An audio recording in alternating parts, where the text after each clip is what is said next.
नमस्कार. मी भाऊ तोरसेकर. तुम्ही बघत आहात प्रतिपक्ष. मित्रांनो, गाव फिरून जवळजवळ 5 आठवड्यांनी मुंबईत आलोय आणि एकूणच शरीराचं घड्याळ बिघडलेलं आहे. बघायला गेलं तर अतिशय अवेळी, म्हणजे 6 तारीखची रात्र आणि 7 तारीखची पहाट अशा मधल्या वेळात मी हा व्हिडिओ करतोय. असो, या सगळ्या गडबडीमध्ये मी अमेरिकेला गेलो होतो आणि आलो, परत दिल्लीला होतो. या सगळ्या गडबडीमध्ये ठाकरे बंधू हा विषय खूप मोठा झाला. मराठी अस्मिता हा मोठा विषय झाला. आणि आता काय तो ठाकरे बंधू मिलाप वगैरे आवरलेला आहे, पण त्याचं कवित्व संपताना दिसत नाही. आणि त्याचं विश्लेषण जितकं चालू आहे तितकं अनेक मुद्दे हे समोर यायला पाहिजेत, त्याकडे स्वतःला पत्रकार म्हणवणाऱ्यांचं पण, बातमीदार म्हणवणाऱ्यांचं पण लक्ष गेलेलं नाही. मला वाटते मी हिंदीमध्ये ह्याच्यावर थोडासा उल्लेख करणारा व्हिडिओ केला की आत्ता हे सगळं वाद उकरून काढण्याची काय गरज होती. एक साधा विषय घ्या मित्रांनो, की ज्या वेळेला हे प्रकरण पेटलं साधारण 1-1.5 महिना आधी, त्यानंतर देवेंद्र फडणवीस, भाजप आणि महायुती सरकार यांना टार्गेट करण्याचा प्रयत्न झाला आणि तो होऊ दिला गेला. होऊ दिला गेला असं मी म्हणतो, याचं कारण असं आहे की त्याविषयीचा मुख्यमंत्री देवेंद्र फडणवीस यांनी केलेला जो खुलासा आहे तो त्यांना आरंभीच करता आला असता. मराठीची सक्ती कशाला, दोन भाऊ एकत्र येतील, हे सगळं चालू झालं त्याच्या सुरुवातीलाच जो उद्धव ठाकरे सरकारच्या काळात निर्णय झाल्याचा गौप्यस्फोट देवेंद्र फडणवीसांनी अखेरच्या टप्प्यात केला, तो त्यांना महिनाभर आधी सुद्धा करता आला असता. कारण उद्धव ठाकरे गेली 3 वर्ष मुख्यमंत्री नाहीत. 30 जून 2022 ला महाराष्ट्रात नवं सरकार आलं. 29 जून 2022 ला उद्धव ठाकरे यांनी मुख्यमंत्री पदाचा राजीनामा दिला होता. तेव्हापासून आतापर्यंत अगदी नेमकं सांगायचं तर 35 महिने, 3 वर्ष, त्याला 1 महिना कमी धरला तर 35 महिने गेले. त्यानंतर उद्धव ठाकरे यांच्या डोक्यावर हे सगळं हिंदी सक्तीचं खापर फोडण्याचा गौप्यस्फोट देवेंद्र फडणवीस मुख्यमंत्री यांनी केला. तेव्हाच यामध्ये काय राजकारण आहे हे शोधणे आवश्यक होतं. आणि आता तो जी आर निघाला आणि तो मागे पण घेतला. मुद्दा असा आहे की इतक्या वर्षानंतर हा जी आर काढण्याची गरज काय होती. उद्धव ठाकरे यांच्या प्रत्येक धोरण आणि निर्णय पुढच्या सरकारने काटेकोरपणे राबवले असं नाही. आणि हा तर 3 वर्ष जुना निर्णय आहे, तर त्यावरचा जी आर हा जवळजवळ 34, 35, 33 महिन्यानंतर काढायची गरज काय होती. आणि मागेच घ्यायचा होता तर घ्यायची गरज काय होती. देवेंद्र फडणवीस किंवा त्यांच्या महायुतीतले दोन्ही सहकारी अजितदादा आणि एकनाथ शिंदे हे तितके चाणाक्ष आहेत की असा जी आर निघाला आणि त्यामध्ये हिंदीची सक्ती असा नुसता पुढे दुरान्वये उल्लेख असेल तरीही उद्धव ठाकरे आणि विरोधात बसलेले महाविकास आघाडीचे महाभाग त्याचं राजकीय भांडवल करतील हे न समजणे इतके हे तीनही नेते, 2 उपमुख्यमंत्री आणि एक मुख्यमंत्री, बुद्धू नाहीत. आणि म्हणून मग असा विचार करावा लागतो की हा जी आर काढण्यामागे आणि हा वाद उफाळून आणण्यामध्ये आणि त्यातून पुढल्या काळामध्ये उद्धव ठाकरे आणि राज ठाकरे यांना एका मंचावर आणण्याची जी प्रक्रिया आहे ती पार पाडण्यामागे हा हिंदी भाषेच्या शालेय सक्तीचा विषय हा जाणीवपूर्वक निर्माण केलेला विषय होता का. तर त्याचं होकारार्थी असं उत्तर द्यावं लागतं. कारण उद्धव ठाकरे 3 वर्षापूर्वी मुख्यमंत्री राहिलेले नाहीत.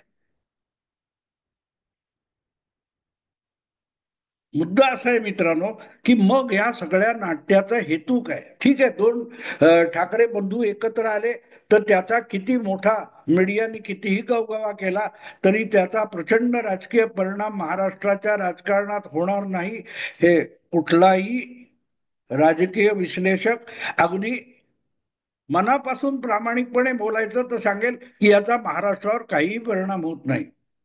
काहीही परिणाम होत नाही.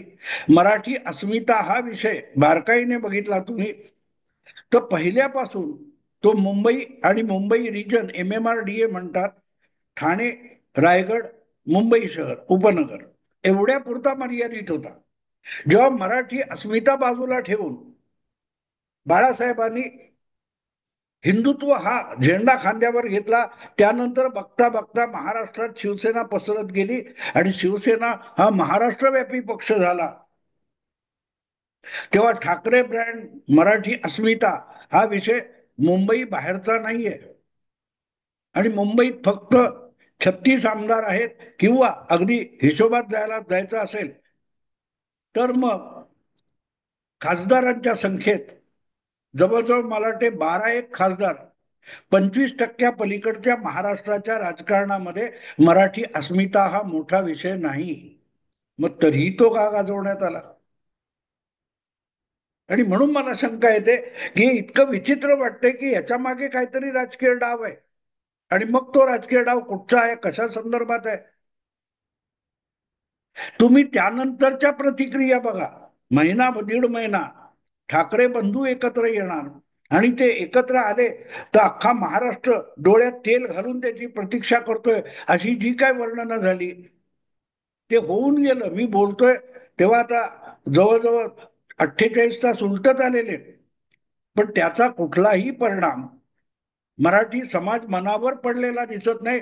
ठिकठिकाणचे पोस्टर्स लावलेले बघितले आणि त्याला जनमानस तुम्ही समजलात तो महाराष्ट्रात आत्ताच महायुतीचं सरकार गेलेलं आहे आणि उद्धव ठाकरे मुख्यमंत्री आणि राज ठाकरे उपमुख्यमंत्री सुद्धा झालेत, इथपर्यंत मजल मारता येते. पण प्रश्न तसं झालेलं नाही, तसं होण्याची कुठचीही चिन्ह दिसत नाही. मग असा प्रश्न येतो की हे सगळं घडवून आणणारा कोण आहे आणि त्यामागचा त्याचा राजकीय हेतू काय? आणि तो हेतू तपासायला गेलं मग लक्षात येतं की मुंबई महापालिकेच्या निवडणुकीला डोळ्यासमोर ठेवून दोन ठाकरे बंधू एकत्र आलेत, मराठी मतांना पोलराईज करायला एकत्र आलेत, हा पण आरोप सरसकट होतोय. मग महापालिकेचा वगैरे आरोप झालेला आहे, पण त्यात मला फारसं तथ्य वाटत नाही. याचं कारण अजूनही सुप्रीम कोर्टाने तसा स्पष्ट निर्देश देऊन सुद्धा मुंबई महापालिका किंवा ठाणे आणि इतर ज्या 27 महापालिका आहेत त्यांच्या निवडणुकीची कुठलीही सूचना किंवा आदेश महाराष्ट्र सरकारने किंवा महाराष्ट्राच्या निवडणूक आयोगाने असा कुठलाही आदेश जारी केलेला नाही. त्यामुळे खरोखरच मुंबई महापालिका निवडणुका ह्या येत्या ऑक्टोबर, नोव्हेंबर, डिसेंबर पर्यंत होतील का याविषयी अजूनही साशंकता आहे. पण दुसरीकडे बिहारमध्ये येत्या ऑक्टोबर, नोव्हेंबर मध्ये विधानसभेच्या निवडणुका होणार आहेत आणि बिहारचे तरुण, बिहारची बेकारी, बिहारची आर्थिक परिस्थिती, बिहारमधून होणारं स्थलांतर आणि बिहारी तरुणांना मुंबईत शिवसेना किंवा मनसेकडून होणारी मारहाण हा विषय या मराठी सक्तीच्या निमित्ताने ऐरणीवर आणला गेला, हे विसरू नका. विसरू नका. दोन ठाकरे बंधू एका मंचावर आले, अल्बम तयार झाला, फोटो निघाले, चुलत चुलत भाऊ परत एकदा भेटले, बाकीचे कोण कोण मित्र पक्ष मंचावर आले, सगळं ठीक आहे. त्यानंतर मामला थंड आहे, तो पोस्टरवर जाऊन अडकलेला आहे. पण दुसरीकडे राज ठाकरे आणि त्यांच्या बरोबरीने उद्धव ठाकरे यांच्यावर हिंदीना गुंडगिरी करून मारणारे गुंड असा आरोप करायला ज्या हिमतीने अनेक लोक उत्तर भारतातले पुढे आले ते जरा डोळसपणे बघा. निरहुआ नावाचा एक भोजपुरी कलावंत आहे. तो म्हणाला मी मुंबईतच राहतो, मला मुंबई बाहेर हाकलून दाखवा, असं तो आव्हान देतो. आणि हा निरहुआ नावाचा जो भोजपुरी कलाकार आहे तो अल्प काळासाठी भाजपचा लोकसभेत निवडून आलेला खासदार होता. मला वाटतं आझम खान यांचा जो मतदारसंघ वगैरे आहे त्या मतदारसंघामध्ये जी पोटनिवडणूक झाली त्यामध्ये हा निरहुआ हा लोकसभेत भाजपचा खासदार म्हणून निवडून गेलेला होता. दुसरा आहे, आपल्या सातत्याच्या लोकसभेतल्या भाषणांनी राहुल गांधी किंवा त्यांच्या संपूर्ण त्या उटपटांग बोलण्यावर तुटून पडणारा भाजपचा बिहारी खासदार निशिकांत दुबे, कदाचित बिहारचा आहे की झारखंड आहे मला माहिती आहे, पण बिहारी चेहऱ्याचा तो माणूस आहे ज्याचं नाव निशिकांत दुबे. त्याने सुद्धा ठाकरे बंधूंवर अत्यंत ज्वलंत आणि जळजळीत अशी प्रतिक्रिया दिलेली आहे. आता हे दोन लोक आणि इतरही लोक आहेत. अगदी हिंदी मीडिया घ्या तुम्ही, हा सगळा हिंदी मीडिया ज्या प्रकारे उद्धव ठाकरे आणि राज ठाकरे यांच्या बंधू मिलापाच्या निमित्ताने महाराष्ट्राच्या विरोधात दंड थोपटून उभे राहिलेले आहेत आणि वेळ एक एक क्षणाने, एक एक मिनिटाने, एक एक दिवसाने बिहारची विधानसभा निवडणूक जवळ घेऊन येते. आणि तिथे तुमच्या लक्षात येईल, मी त्याचा एक वेगळा व्हिडिओ केलेला होता, की दोन ठाकरे बंधूंची भाषणं झाल्यानंतर त्यांच्या त्या विजयी मेळाव्याला उपस्थित असलेल्या अनेक इतर पक्षीय नेत्यांना मंचावर बोलवण्यात आले, पण त्यामध्ये काँग्रेसचा कोणीही नेता, नामवंत नेता उपस्थित नव्हता.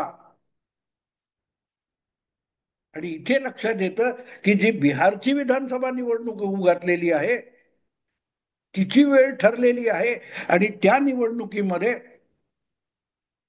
स्वतंत्रपणे लढण्यासाठी अगदी लालू प्रसादांना आव्हान देण्यासाठी राहुल गांधींनी कंबर कसलेली आहे. अशा वेळेला काँग्रेसला बिहारमध्ये अधिक दुबळं करण्यासाठी मुंबईत बिहारी लोकांना मारहाण हा विषय मुक्तपणे वापरण्याची सोय या मुंबईतल्या विजयी मेळाव्याने करून दिलेली आहे. विषय हिंदी भाषेच्या सक्तीचा होता.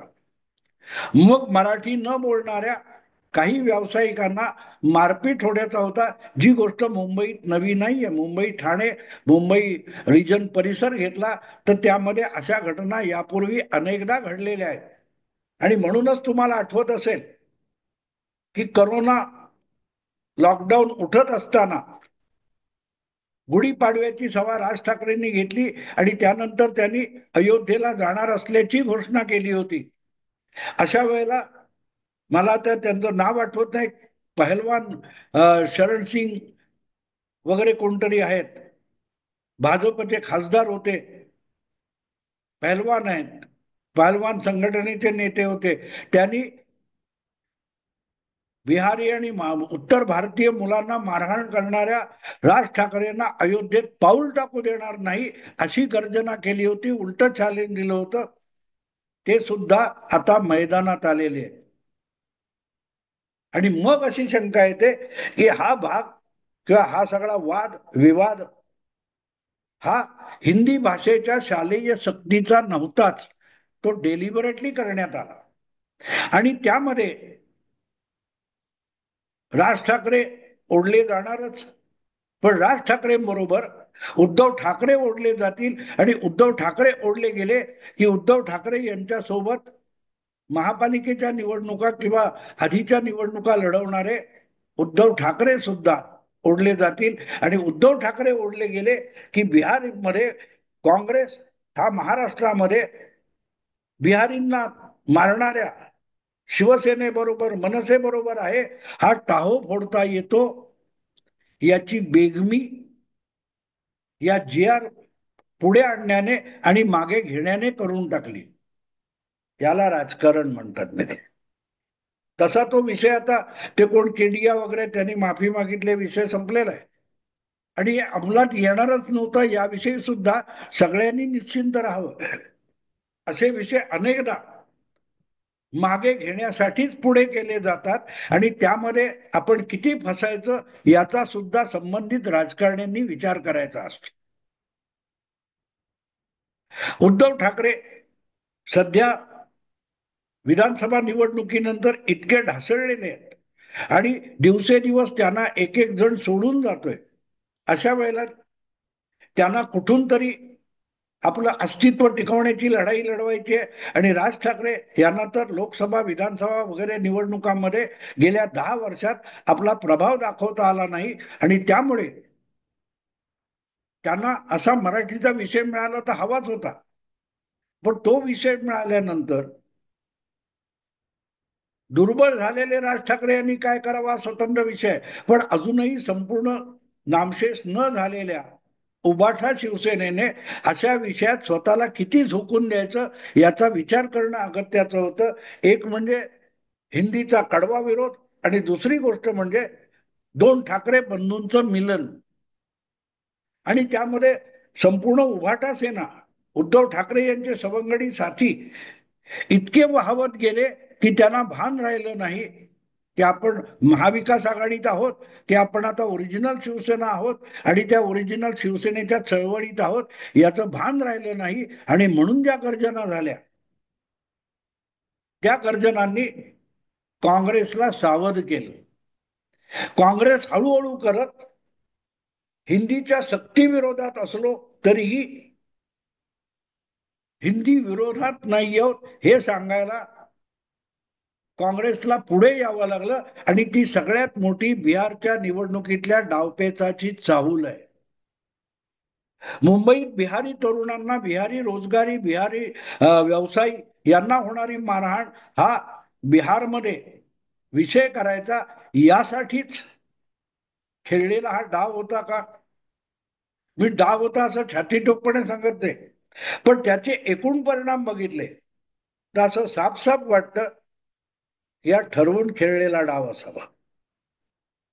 तुम्हाला आठवतं मित्रांनो, ज्यावेळेला लॉकडाऊन लागला होता आणि लोक सैरभैर झाले होते, परप्रांतीय कामगार कष्टकरी जे होते त्यांना रोजगार नाही, खायला अन्न नाही, अशा वेळेला अनेक लोक पायपीट करत मिळेल ते वाहन काही करून आपापल्या गावी ओरिसा बिहार झारखंड उत्तर प्रदेश तिकडे जायला निघाले.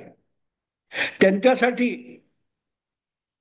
सोनू सूद नावाच्या